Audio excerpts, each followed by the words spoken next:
Le principe, c'est de faire des valeurs. Donc là, mettons, on est 3, il y a 3 valeurs à distribuer. Ce qu'il faut comprendre d'abord, c'est des valeurs. Dans quel sens on tourne? Dans le sens des valeurs. C'est pour ça qu'il faut bien comprendre le système des valeurs, après ça va tout seul. Et oui, Perceval avait raison. Qu'est-ce qu'il est intelligent cet homme-là. Dans cette vidéo, on va aborder un petit peu plus des principes de base du réalisme. Donc, c'est pas que pour le dessin réaliste, c'est aussi pour des personnes qui veulent styliser leur dessin. Si vous comprenez ces principes, ce sera beaucoup plus simple de styliser votre dessin, faire du Disney, faire du manga, peu importe, ça va vous servir. Cette vidéo est un extrait de ma formation de base du dessin, donc de temps en temps, chaque année, j'essaie de rajouter des vidéos à ma formation de base. Dans cette vidéo, vous allez non seulement apprendre des principes de base sur la hiérarchie de valeurs, c'est-à-dire comment aborder le rendu des volumes, mais aussi tout ce qui est tenue de crayon pendant que vous travaillez avec votre graphite ou votre crayon de papier. Donc je vous mets le jingle et c'est parti.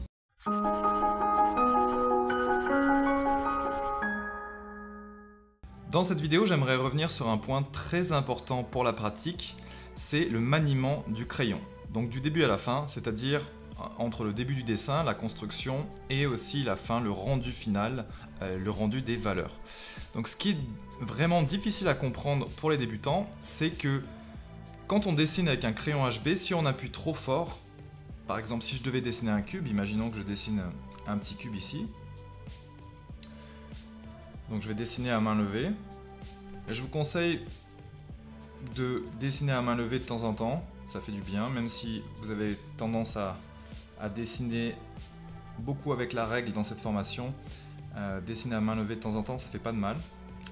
Et ça vous permet aussi de travailler vos cubes. On va essayer de faire un cube potable pour pouvoir travailler à l'intérieur avec les valeurs.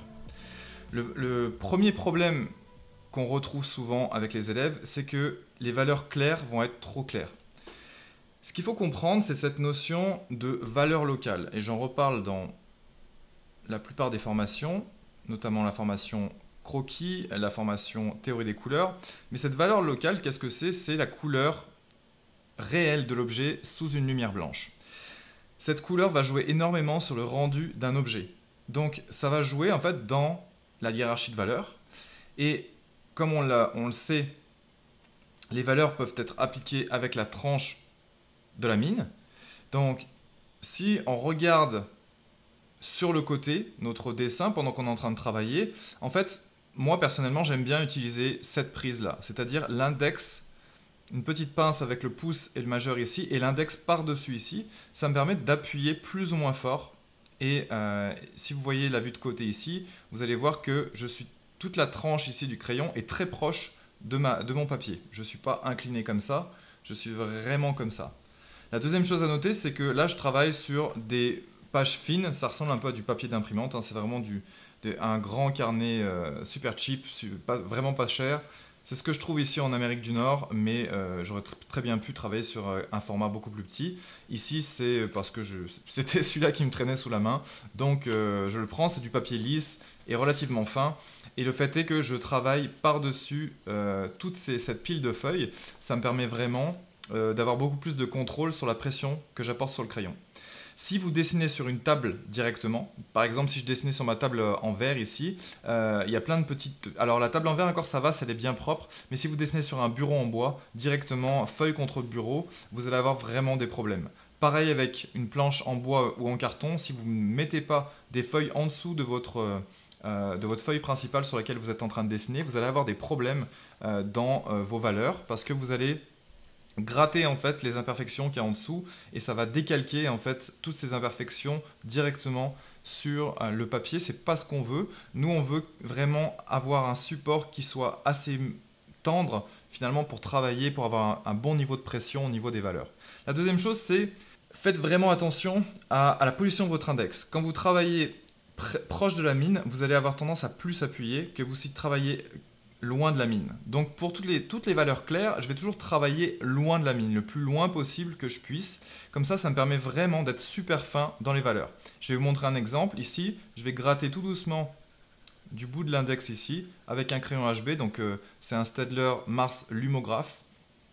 Et vous allez voir que je peux vraiment être super précis dans mes gris clairs.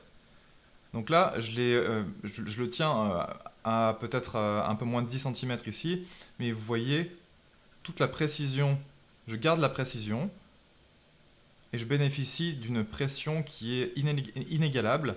Et si je devais prendre mon crayon plus proche cette fois-ci, donc ici, vous verriez que j'ai tendance à beaucoup plus appuyer, donc je vais essayer de faire pareil, et vous allez voir la différence ici, j'ai tendance à plus appuyer, pourtant j'essaie vraiment de retenir mon poignet pour pas y aller trop fort, mais j'ai beaucoup moins de contrôle sur la pression que je porte. Par contre ici, pour les valeurs plus sombres, bah, ça va être beaucoup plus facile. Donc si vous deviez retenir une chose de cette prise-là, ce serait que quand on va aller dans les valeurs sombres, vous vous rapprochez de la mine, et quand vous allez dans les valeurs claires, vous allez avoir, comme votre nuancier, vous allez avoir un dégradé de position d'index ici. Donc là, si je veux vraiment avoir des valeurs claires, je vais travailler comme ça. Si je veux avoir des valeurs moyennes, je vais prendre à mi-chemin ici. Et si je veux des valeurs sombres, je vais vraiment le prendre proche ici. Attention de ne pas trop incliner votre mine, encore une fois. Si vous l'inclinez trop vers la pointe ici, ça va rendre quelque chose comme ça. Ici, ça, c'est pas ce qu'on veut pour rendre les valeurs et les volumes. Ça, c'est plus pour des traits de contour. Donc il y a une prise intermédiaire qui est celle-ci. Quand vous voulez travailler, imaginons que votre feuille soit très grande et que vous ne puissiez pas la tourner. Parfois, c'est bien de pouvoir prendre son crayon, au lieu de le prendre comme ça, de le prendre comme ça. Tout simplement parce que ça me permet d'avoir toujours le même angle par rapport à la feuille. Mais surtout, ça me permet de pouvoir, cette fois-ci, rendre les choses un petit peu plus à la verticale maintenant. Plutôt que de le prendre comme ça et de me casser le poignet parce que je ne suis pas très bien placé, je vais plutôt le prendre comme ça ici sur le côté et la rendre ici. Et ça va vraiment dépendre du placement par rapport à la feuille. Là, moi, mon placement par rapport à la feuille ici, je ne peux pas me décaler trop sur la gauche parce que j'ai du matériel à gauche. Donc, ce que je fais, c'est que je vais tout simplement prendre le crayon comme ça plutôt que comme ça ici. Donc, je peux carrément laisser mon poignet dans la même position ici et juste décaler le crayon et finalement trouver une position qui est un peu similaire à ce que je faisais ici, mais cette fois-ci, je garde le même mouvement de poignet, mais mon crayon est dans une autre position. Quand on rend quelque chose de réaliste, et je sais que certains d'entre vous et certaines n'ont pas envie de faire du réalisme, mais c'est bien de l'apprendre quand même. C'est bien d'apprendre comment faire les valeurs ici, parce que si vous vous débrouillez avec votre crayon, vous allez vous débrouiller avec n'importe quoi ensuite. Toutes les techniques sèches, on va dire, à base de graphite, de mine et de fusain, de carbone, ça va être exactement la même chose, ça va être exactement la même technique. Plus vous voulez être précis et plus vous allez prendre en ce que j'appelle la position d'écolier. Donc là, ça c'est vraiment quand je vais être précis dans les détails ici. D'ailleurs, quand vous faites des hachures, c'est cette position d'écolier que je vais prendre. Mais dans cette formation, les hachures, on s'en fiche un petit peu, j'avoue. Les hachures, de toute façon, je vous ai montré ça dans d'autres vidéos. Mais dans cette formation débutant, on va rester donc en mode tranche du crayon ici. Et pour les contours, vraiment faites très attention de ne pas trop appuyer vos contours parce que nous, ce qu'on veut, c'est qu'à la fin, il nous reste des valeurs ici et pas de contours. Ça peut être un style de rajouter des contours par la suite, de renforcer les contours, mais nous, dans cette formation, on va essayer justement de remplacer ces contours par des valeurs. Et c'est surtout cette comparaison entre les différentes valeurs. Ici, pour un cube, par exemple, ce sera la comparaison entre une valeur de cette face ici et la valeur d'une autre face ici qui va nous montrer la profondeur, qui va nous montrer la direction de la lumière. Donc pour revenir à cette valeur locale est très importante. Imaginons qu'on soit face à, et c'est ce que vous allez faire dans la formation, donc tout à la fin de la formation, vous allez avoir à faire un dessin final, donc finalisé, avec des valeurs et des ombres, etc. Ce qui est important, c'est que quand vous, imaginons que ça ce soit le mur d'une maison par exemple, un mur de briques, il va avoir une certaine valeur. Donc cette valeur-là, je vous conseille de la rendre tout de suite, de ne pas laisser la surface blanche. Parce que cette surface blanche, imaginons que le soleil tape en haut ici. Cette surface, elle ne va pas être blanche, elle va être grise. Donc ça va être un gris qui sera quand même pas forcément très sombre, hein, mais il va y avoir une couleur locale quand même. Donc si vous voyez du blanc sur une photo, c'est que c'est une surexposition et souvent que l'appareil photo n'a pas pu suivre toute la plage HDR, c'est-à-dire n'a pas pu suivre vraiment toutes les valeurs qui existent. L'œil humain est bien meilleur pour ça. Donc ce que je peux faire ici, c'est, pour être sûr de ne pas être trop clair, c'est de venir recouvrir tout mon objet d'une certaine valeur. Donc là, je garde les traits de contour, ils sont toujours là, les traits de construction n'ont pas disparu. Et c'est aussi l'avantage du crayon, c'est qu'il ne va pas effacer les traits de contour. Si le fond n'est pas blanc aussi, je peux dépasser du fond. Imaginons qu'il y a un fond, il y a un sol, on s'en fiche, mais on sait qu'il va être supérieur à du 2 sur 10 par exemple. Je peux dépasser Et ça me permet de ne pas en fait laisser des traces blanches autour de mes objets ou des choses un petit peu plus noires autour de mes objets, des choses un petit peu trop humaines, on va dire, et pas très réalistes au final. Donc là, vous avez vu, on voit toutes les pliures, tous les traits que j'ai déjà fait sur d'autres dessins. Et comme je vous disais tout à l'heure, vous voyez que le papier, lui, il va absorber tout ce que je vais faire. Donc là, il y a comme, je ne sais pas si vous les voyez ici, mais là, il y a un espèce de trait que j'avais fait à la règle sur un dessin au-dessus des... La feuille a disparu, bien sûr, mais le dessin qui était fait au-dessus de cette feuille-là, vous voyez tout ce qui a été fait ici. Mais ça, c'est le genre de papier qui n'est pas très cher. C'est le genre de papier que j'utilise quand je veux faire des essais. C'est du croquis et c'est des petites choses au brouillon. Mais on a quand même quelque chose de potable ici. On va pouvoir travailler par-dessus. Imaginons que la lumière vienne de là, donc, enfin d'en haut ici. Alors pas forcément tout à fait d'en haut, mais vienne principalement d'en haut. Et que celle-ci soit la plus sombre, cette face-là, et celle-ci soit intermédiaire. Pour une valeur locale assez gris clair ici, n'allez pas forcer au maximum de ce que vous pouvez faire. Par exemple, la valeur maximum avec mon crayon ici, ça va être ça. Et comment je sais que c'est la valeur maximum? Si je regarde à la lumière, vous allez voir que ça va briller en fait. Vous voyez ici, ça brille un petit peu. Donc ça veut dire que la feuille est saturée de graphite. On ne va pas aller jusque là, on va aller jusqu'à quelque chose comme ça ici. Donc il faut se laisser de la place pour celle-ci, parce que celle-ci, ce sera une valeur à peu près moyenne, peut-être même à 4 sur 10. Donc ce que je peux faire, c'est déjà me donner donc, soit le 4 sur 10 de cette partie-là, donc je vais essayer de prendre le crayon un petit peu plus loin cette fois-ci.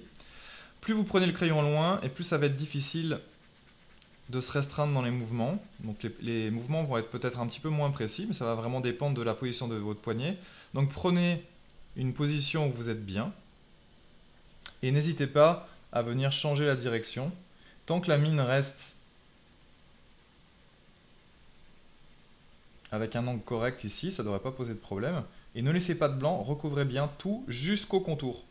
Très important parce qu'il y a des élèves qui me laissent donc des valeurs blanches ou plus claires autour. Et moi, c'est pas ce que je veux remplir le tout, quitte à dépasser, c'est pas très grave. Et plus vous allez, avec le temps, vous allez probablement maîtriser de mieux en mieux. Maintenant que j'ai ma valeur moyenne ici, je vais passer la même valeur ici et je peux commencer même à appuyer un petit peu plus.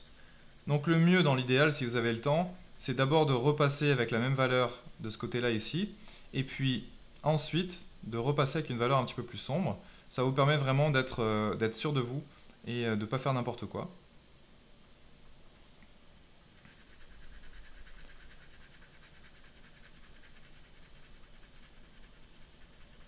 Ici, jusqu'au contour. Donc vous avez vu que le contour a tendance à disparaître. Si là, je l'ai vraiment foncé pour que vous le voyez sur la vidéo. Mais personnellement, moi je fais mes constructions au 2H. Donc j'aurai un crayon 2H qui est un petit peu moins sombre ici. Et ça me permet vraiment d'avoir des dessins plus clairs. Mais c'est sûr que pour les vidéos de formation, c'est pas génial. Donc je vais recouvrir le tout maintenant quelque chose de plus sombre. Je vais rapprocher le crayon et je vais mettre dans une position que j'aime bien, où je suis à l'aise.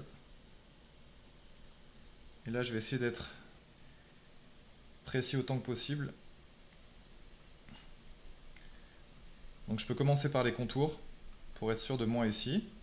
Et ensuite, je pourrais me relâcher un petit peu quand je ferai autre chose à l'intérieur. Voilà, le plus dur, c'est vraiment d'appuyer en faisant ces contours ici. Et après, une fois que j'ai passé ça, c'est beaucoup plus facile.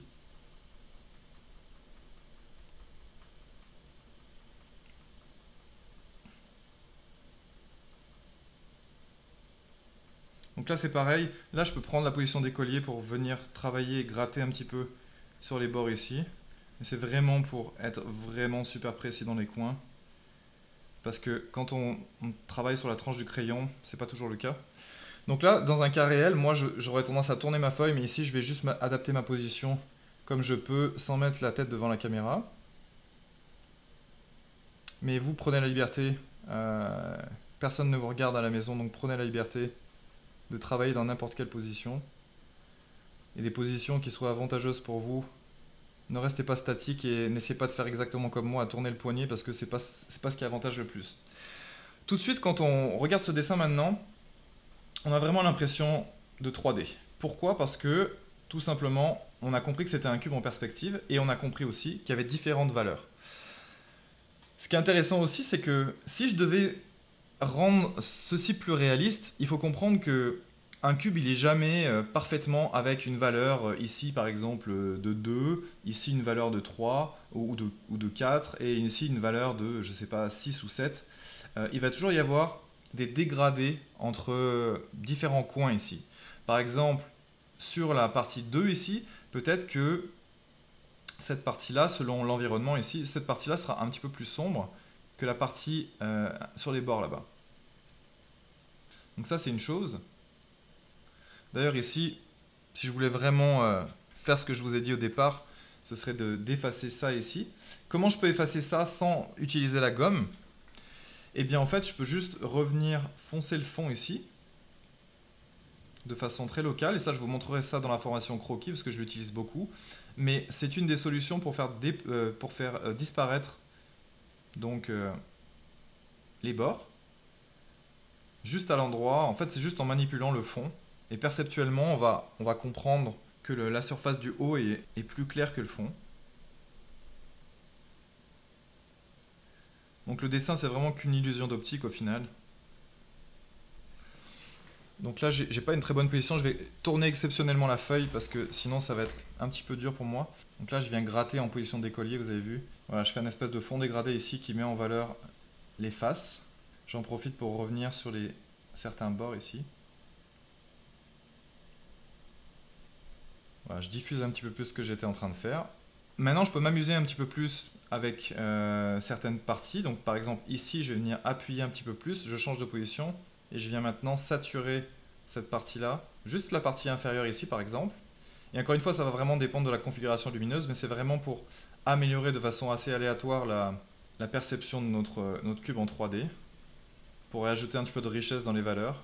Donc là c'est pareil, je vais assombrir je peux assombrir la partie supérieure cette fois-ci, voilà, sans trop appuyer non plus. Donc là, si vous regardez ma position ici, je suis relativement loin de la mine.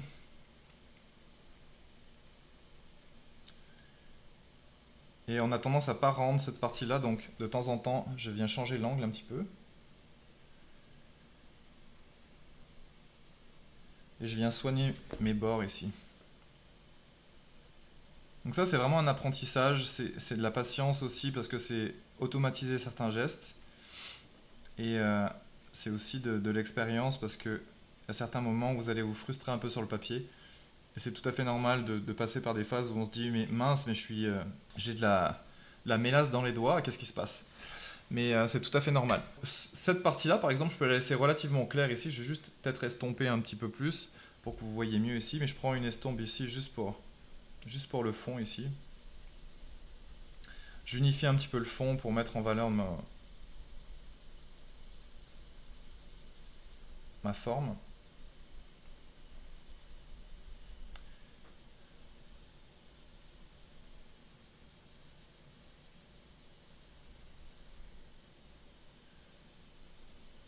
Imaginons maintenant que ma couleur locale, ma valeur locale d'origine soit plus sombre. Je serais parti évidemment d'une valeur plus sombre, tout simplement. Le différentiel évidemment va être moins fort sur un objet sombre qu'un objet moins sombre. Par exemple, un cube noir, il va vraiment avoir l'air très noir. Donc, par exemple, si je devais transformer ça en cube noir, cette partie-là, je ne pourrais pas la foncer beaucoup plus, mais j'aurais tendance à la foncer peut-être un peu plus dans cette partie haute ici.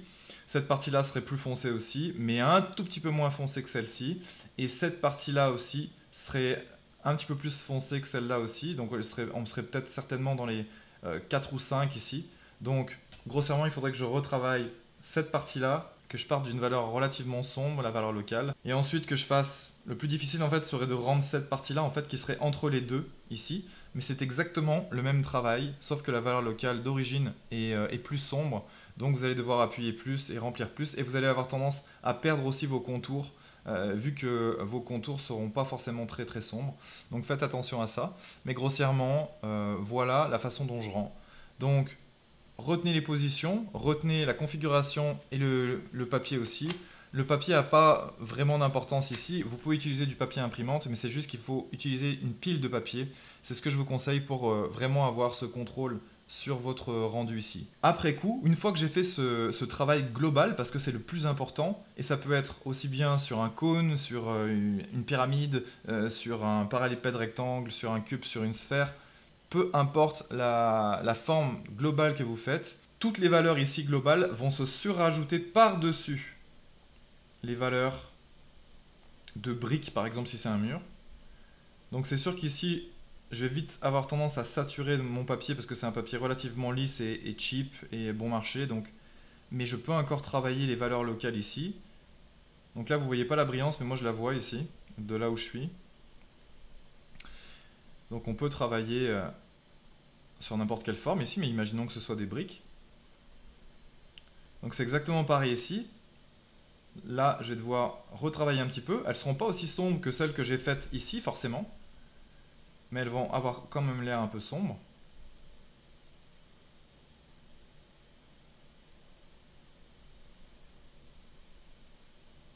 Et dans les valeurs claires ici, il va vraiment falloir que je fasse très attention parce qu'on a vite tendance à trop appuyer. Et c'est là que je parle de micro-contraste. Souvent, je vous dis dans les vidéos et dans la démo finale, je vous parle de micro-contraste. Dans les corrections d'élèves aussi, on parle souvent de micro-contraste. Ces micro-contrastes, c'est un contraste à l'intérieur d'une valeur. Donc imaginons que ça c'est la première valeur, ça c'est la deuxième, ça c'est la troisième. Si je travaille à l'intérieur de la première valeur, si je rends ma brique qui est censée finalement avoir une valeur locale qui est la même que celle-ci, si je rends ma brique trop foncée ici, le micro-contraste va être trop fort à l'intérieur de cette face et tout de suite mon rendu va être un peu fake, un petit peu faux. Donc faites très attention à ça, ça peut aller très vite. Imaginons que je fasse cette brique-là aussi sombre que celle-là, avec les ombres. Vous allez voir tout de suite la différence. Elle n'aura rien à faire ici. Là, vous voyez très bien que cette brique n'a rien à faire là. Et tout de suite, elle vient gâcher notre dessin. Elle vient gâcher l'unité. Et c'est vraiment... Là, je parle d'unité, mais j'en reparle dans la formation composition. Mais cette notion d'unité-là, elle est très importante. À la fin de votre dessin, si vous faites quelque chose de réaliste, vous ne devriez pas avoir un micro-contraste à l'intérieur d'une valeur même. Et c'est exactement pareil à l'inverse. Si par exemple, si je reviens sur mon dessin ici et que je fais une brique qui est trop claire par rapport à ce qu'elle devrait être dans l'ombre ici par exemple, donc imaginons que c'est celle-là, je vais la faire aussi claire que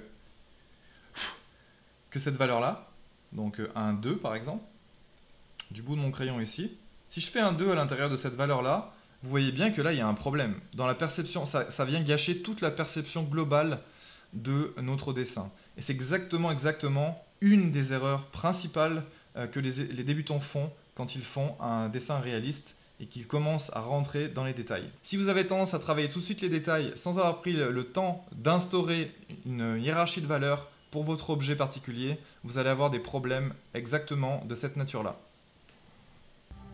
N'hésitez pas à mettre un like sur la vidéo et à vous abonner à la chaîne si vous n'êtes pas abonné. Et moi, je vous retrouve pour d'autres vidéos. Plein de vidéos nous attendent. Donc, je ne sais pas si je vais encore les diffuser pendant l'été ou à la rentrée. Et puis, je vous dis à plus. Grosse bise.